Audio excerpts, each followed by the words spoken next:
Good morning, students. Today we are going to cover chapter 7 from your geography book, that is our country India. In this chapter we are going to do detailed study of our own country India, the locational settings of the country. We will also discuss about the neighboring countries of India. Then we will come upon political and administrative divisions, and after that we will be discussing in detail about the physical divisions we are having in our country and the location and everything related to that. So let's begin with the chapter.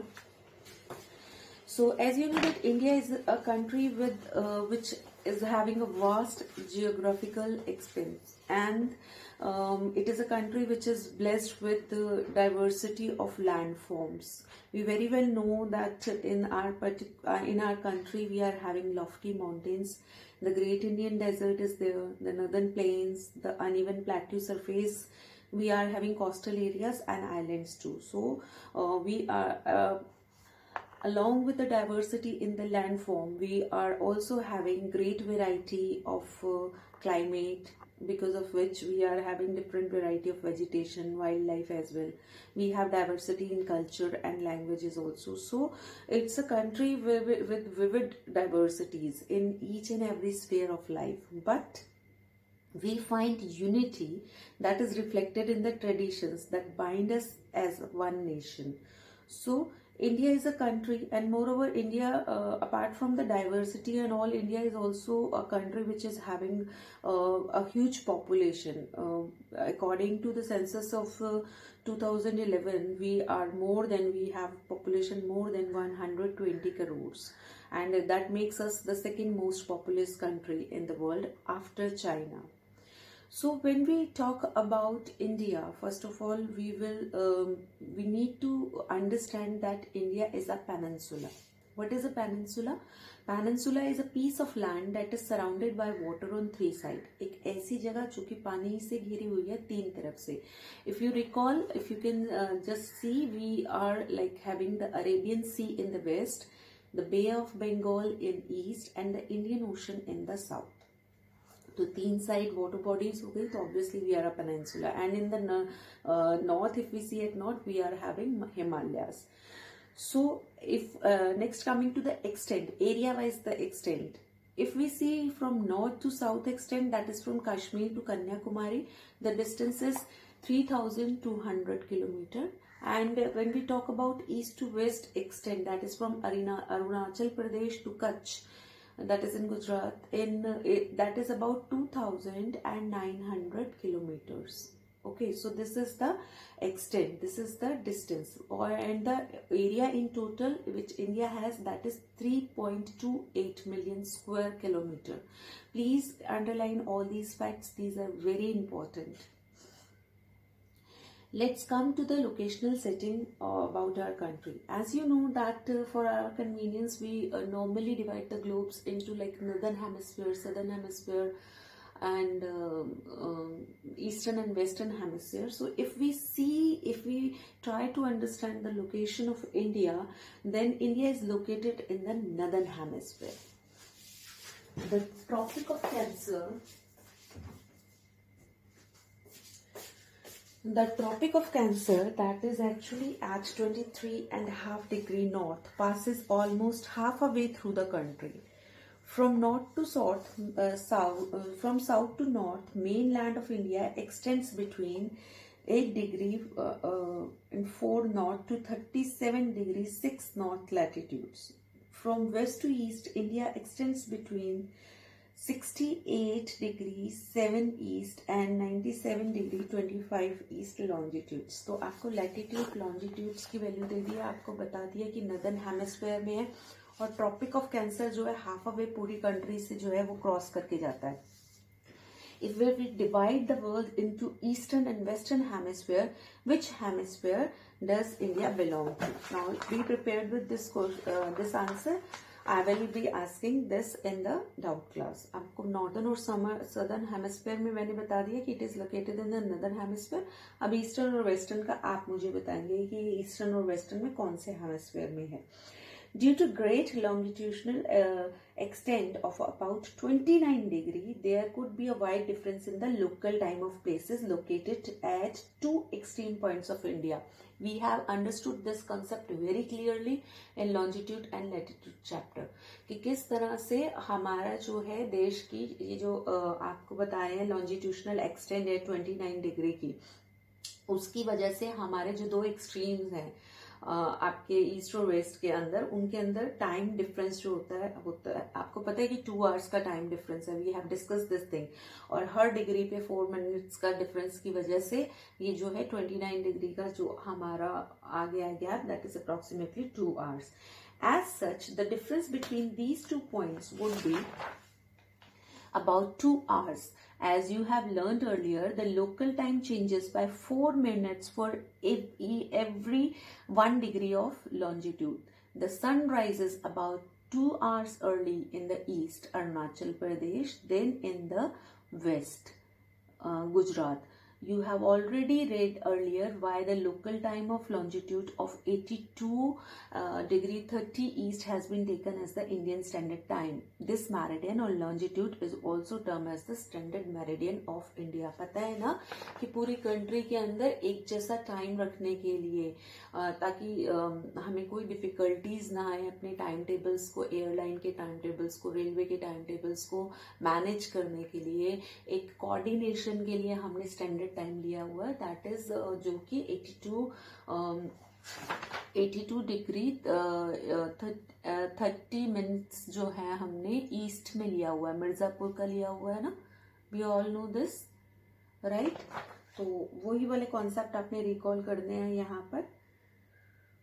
Fine. और हमने ये भी पढ़ा था कि किसी किसी country में जहाँ पर लॉन्जिट्यूडनल एक्सटेंट जो है बहुत है, जो कि बहुत लार्ज कंट्रीज है, वहाँ पर कई बार जो है आपका टाइम जोन जो है एक सिंगल टाइम जोन नहीं रहता, जबकि वो टाइम जोन्स जो है उनके 2, 3 या 6, 7 टाइम जोन्स भी हो सकते हैं, क्योंकि उनका जो कंट्री का एरिया है वो बहुत बड़ा है, जैसे कि यूएस और कनाडा का एग्जाम्पल है.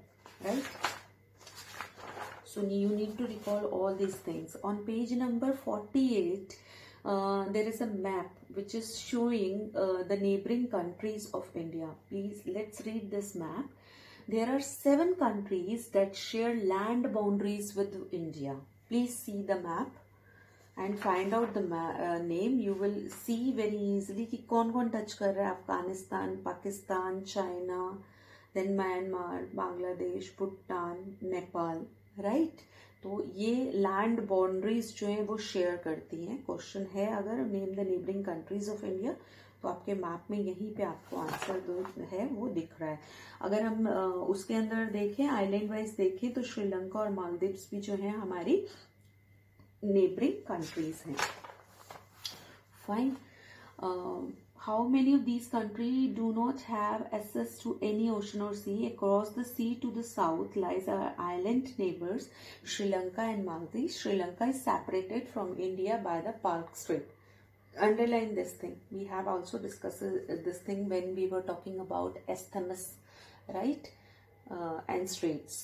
उस चैप्टर में हमने बहुत अच्छे से ये इस चीज को समझा था. Now let's come on the political and administrative differences. India is a vast country और एडमिनिस्ट्रेटिव पर्पसेस से इंडिया को डिवाइड कर दिया गया है. कितनी स्टेट्स और कितनी यूनियन टेरिटरीज हैं अपडेट करके, ये we will be discussing this thing in the class. I will be asking you this thing in the live session because we have discuss this thing in detail.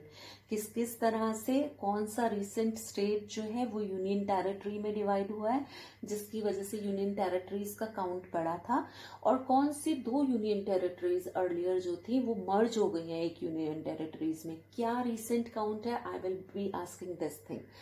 दो we have discuss this thing in detail कि कितनी states हैं और कितनी है, but what I want you to answer me, be prepared with that कि कौन सी state की डिवीजन हुई 2 यूनियन टेरिटरीज में, और कौन सी रिसेंट 2 यूनियन टेरिटरीज थी जिनको मर्ज करके एक सिंगल कर दिया गया. तो exactly I want you to come up with the exact number of states and union territories we are having presently in India.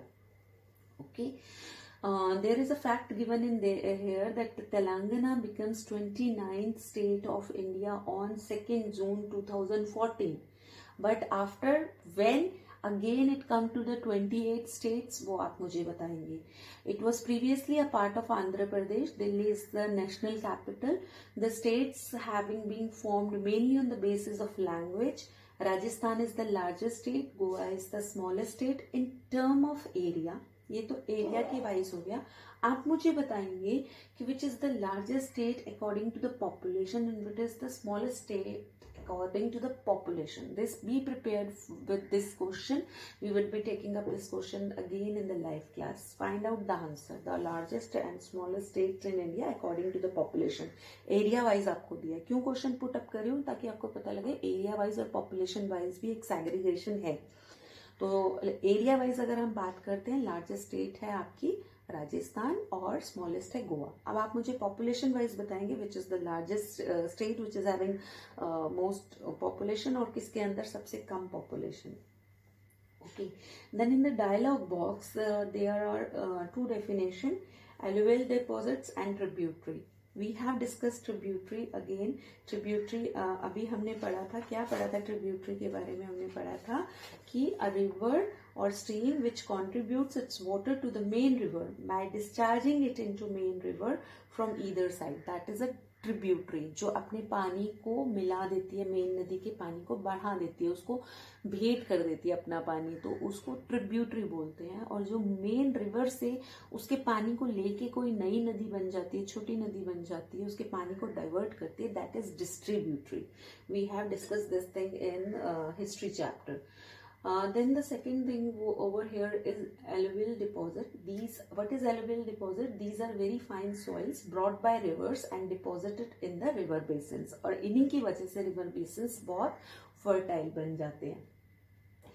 Do you know the Ganga and the Brahmaputra form the world's largest delta, the Sundarban Delta.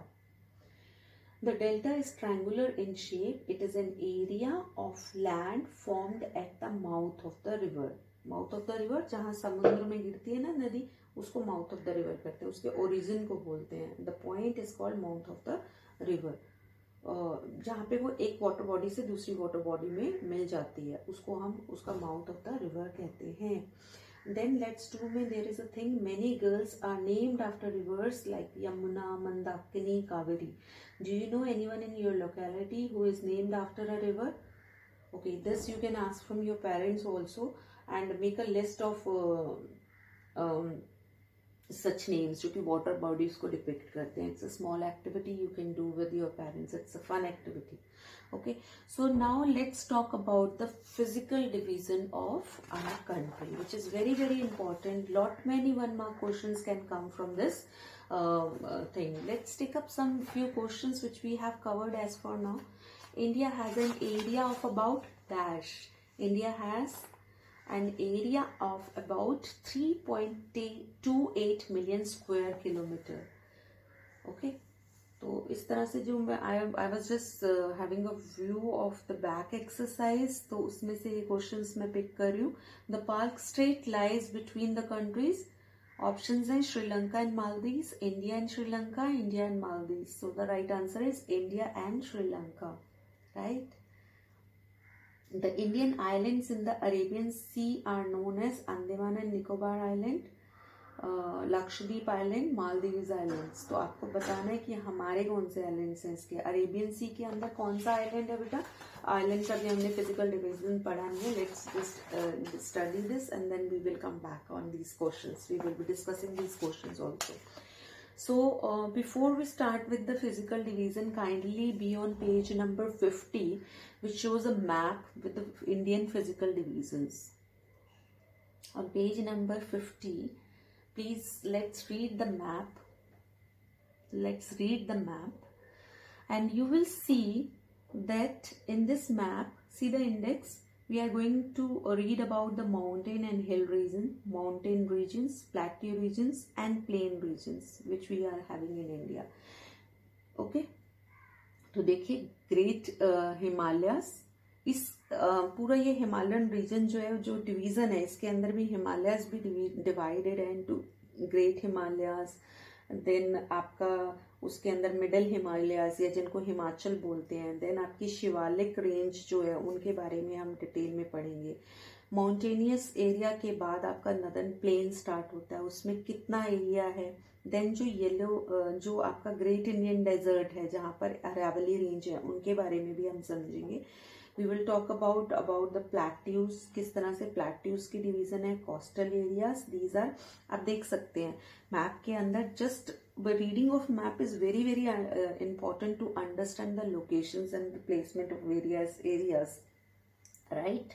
सो आपको पूरा इसके अंदर India का physical division दिख रहा है, आपको Himalayan range कहाँ से कहाँ तक है। Even this map is telling about the reverse also, which reverse आपको इजीली समझ आ सकती है। गोदावरी, नर्मदा, तापी कहाँ है, और ranges mountain, various mountain range, Aravalli range दिख रही है मुझे इसमें, विंध्या रेंज है।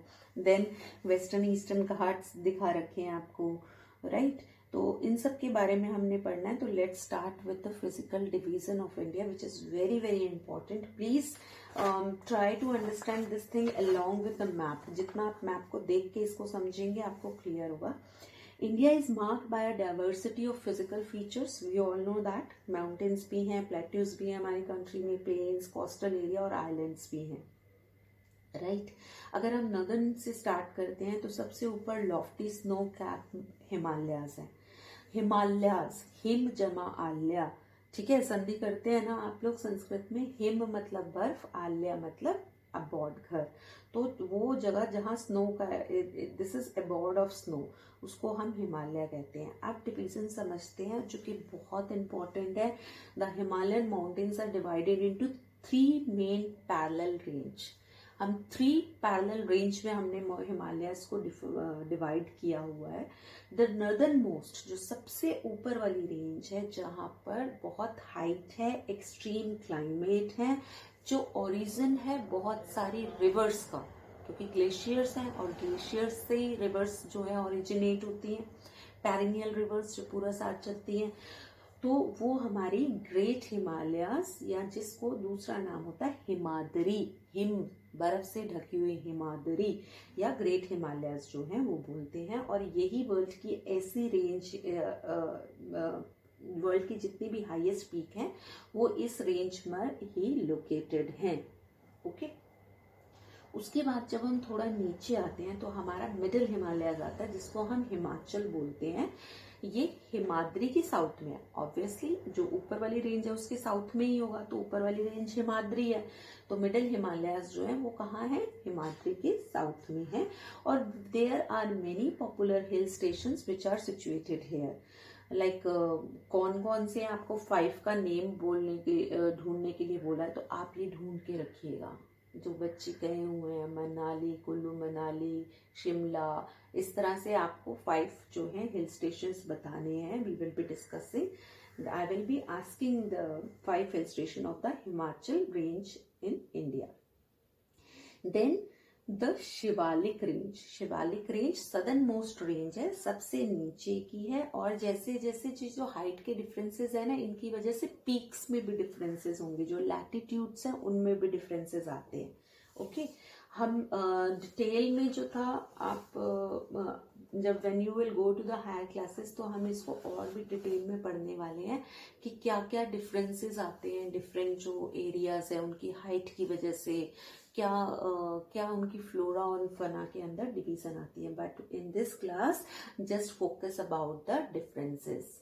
जो रेंज है उनके नाम आपको पता होने चाहिए। Next, the northern Indian plains which lies from the south of the Himalayas. Himalayas के नीचे हैं। जनरली ये फ्लैट और लेवल एरिया है और इनके अंदर बहुत सारा एल्यूवियल डिपॉजिट है, जो कि रिवर्स जो हैं, इंदस, गंगा, ब्रह्मपुत्र और उनकी ट्रिब्यूटरीज जो हैं, जो पानी की स्लिट अपने साथ लेके आती हैं और इसी एरिया में छोड़ के आगे पानी निकल जाता है, जिसकी वजह से ये जो रिवर प्लेन्स हैं they became very very fertile and very appropriate for cultivation. और इसी वजह से हाई कंसंट्रेशन ऑफ पॉपुलेशन होती है इन प्लेन्स में, बिकॉज सॉइल बहुत अच्छी है, वाटर की सप्लाई अच्छी है, बहुत सारे लोग जो हैं उनको एम्प्लॉयमेंट मिलती है in the form of agriculture, in the form of like many industrial areas now have been set up in these areas because of the availability of raw material and water. That's why the transportation and the infrastructure has developed very greatly in this area. So the people tend to live in these areas क्योंकि employment अच्छी है, terrain बड़ा comfortable है, climate भी comfortable है। तो हिमालयाज में रहेंगे तो एक्सट्रीम क्लाइमेटिक कंडीशंस जो होती हैं या जो डिफरेंट लैंड फॉर्म्स की डिफिकल्टीज होती है वो प्लेन्स में नहीं होती। तो जो प्लेन्स होते हैं वो हमेशा थिकली पॉपुलेटेड होते हैं because of the facilities and the comfort they provide. Okay, then in the western part of the India lies the great Indian desert, जो कि बहुत हॉट है, ड्राई है और सैंडी स्ट्रेच है ये लैंड का। और यहाँ वेजिटेशन डेजर्ट में आपको पता है because of the scarcity of water जो है क्लाइमेटिक कंडीशंस की वजह से बहुत ही स्कैंटी वेजिटेशन होती है और वो भी थॉर्नी टाइप ऑफ वेजिटेशन होती है, right. Next let's move to the north of the northern plains के साउथ के अंदर आपको लाइज द पेनिनसुला प्लेट्यू। देखिए आपको प्लेट्यू एरिया जो है मैप के अंदर येलोइश कलर में दिखाया गया है। If you just read the map you will understand that it is triangular in shape. The relief is highly uneven है, कहीं पर तो न्यूमरस हिल रेंज है, वैलीज हैं, अरावली हिल है जो कि ओल्डेस्ट रेंज है पूरे वर्ल्ड में, वो बॉर्डर करती है इसको नॉर्थ वेस्ट साइड से। अरावली रेंज देखिए येलो एरिया दिख रहा होगा अरावली रेंज तक, ठीक है। तो one of the oldest range of the world भी आ सकता है, that is Aravalli range. Okay, then the Vindhyas and the Satpuras are the important range. देखिए विंध्यास और सतपुरास कहाँ पे है, सेंट्रल इंडिया के अंदर पड़ रहा है आपको। The river Narmada and Tapi flow through these range. तो आपसे पूछा जा सकता है name the two reverse which flow through Vindhya and Satpura range, that is Narmada and Tapi. देखिए रिवर दिख रही है मैप में आपको।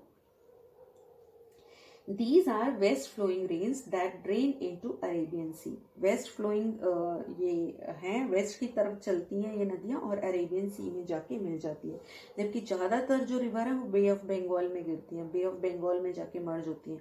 बट ये दो जो है मेन, आप देखिए ये कहाँ जाके गिर रही हैं, वेस्ट आपके अरेबियन सी के अंदर जाके गिर रही हैं। इसलिए इनको अंडरलाइन कर लीजिएगा कि क्वेश्चन आ जाता है name two west flowing rivers that drain into the Arabian sea. Next is the western Ghats. Western Ghats को आप सहाद्रीज भी बोलते हैं। द वेस्टर्न घाट्स और Sahyadri border the plateau in the west. West side से बॉर्डर को प्लेट्यू कर रहा है, ये प्लेट्यू को बॉर्डर कर रहा है वेस्ट साइड से। द वेस्टर्न घाट्स और Sahyadri borders the plateau in the west और ईस्टर्न घाट उसको ईस्टर्न बाउंड्री दे रहा है। While the western ghats are almost continuous, eastern ghats जो है वो broken है, uneven है, ठीक है। This plateau area is rich in minerals like coal and iron ores. To the west of the western घाट के वेस्ट में और ईस्टर्न घाट के ईस्ट में कोस्टल प्लेन्स है, राइट। द कोस्टल प्लेन्स बहुत नैरो है। The eastern coastal plains are much broader as comparative to the western coastal plain. There are number of east flowing rivers. बहुत सारे east की तरफ जाने वाली रिवर्स हैं जिसमें महानदी, गोदावरी, कृष्णा, कावेरी है जो कि बे ऑफ बंगाल में ड्रेन होती हैं। और जब ये ड्रेन होती हैं तो ये बहुत ही फर्टाइल डेल्टाज इनके माउथ पे बनाती हैं। इसी तरह से जो सुंदरबन है, गंगा और ब्रह्मपुत्र जब बे ऑफ बंगाल में गिरती है तो वहां जो डेल्टा बनता है दैट इज सुंदरबन डेल्टा, जो कि बहुत फेमस है, वर्ल्ड फेमस आपका सुंदरबन पे डेल्टाज होते हैं, राइट। और यहाँ पर आपके बंगाल टाइगर्स मिलते हैं और मैंग्रोव आपके फॉरेस्ट मिलते हैं जो कि बहुत ज्यादा पिक्चरिक है और टूरिस्ट स्पॉट्स भी हैं हमारी कंट्री की, राइट। अब next we are left with the island groups. There are two group of islands which are part of India. Lakshadweep Islands which are located in the Arabian Sea. Coral Islands भी बोलते हैं इनको, of और coast, Kerala के coast पे है। Coral islands जो है एक तरह का कोरल आइलैंड बहुत ब्यूटीफुल है, ग्रीन कलर का आप इसके अंदर देखेंगे, एक व्यू आता है इसके अंदर। और बहुत ही ब्यूटीफुल है, और इतने ज़्यादा ये डेंसली पॉपुलेटेड नहीं है लक्षद्वीप आइलैंड्स, वेजिटेशन ही ज़्यादा आपको मिलेगी इन आइलैंड्स में. Then in the other end, in the Bay of Bengal, we are having the Andaman and Nicobar Islands, right? और सुनामी में जो है बहुत डिस्ट्रक्शन हुई थी. सुनामी के अंदर जब बहुत ही ह्यूज सी वेव्स जनरेट होती हैं बिकॉज ऑफ द अर्थक्वेक और disturbance on the sea floor, तो 2004 में क्या इम्पोर्टेंट हुआ था सुनामी की वजह से, क्या डिस्ट्रक्शन मेन हुई थी, कौन से आइलैंड मेन इफेक्टेड थे, ये आप सब प्रिपेयर करके रखना. This is a question for you to done before the doubt class, and we will be discussing it in the doubt class. So this was all in this chapter which you need to learn. Okay, so I will be providing you the question answers as homework. So be ready with your doubts also regarding this chapter so that we can finish this up today only. Okay, that's all from my end. Bye for now. Take care.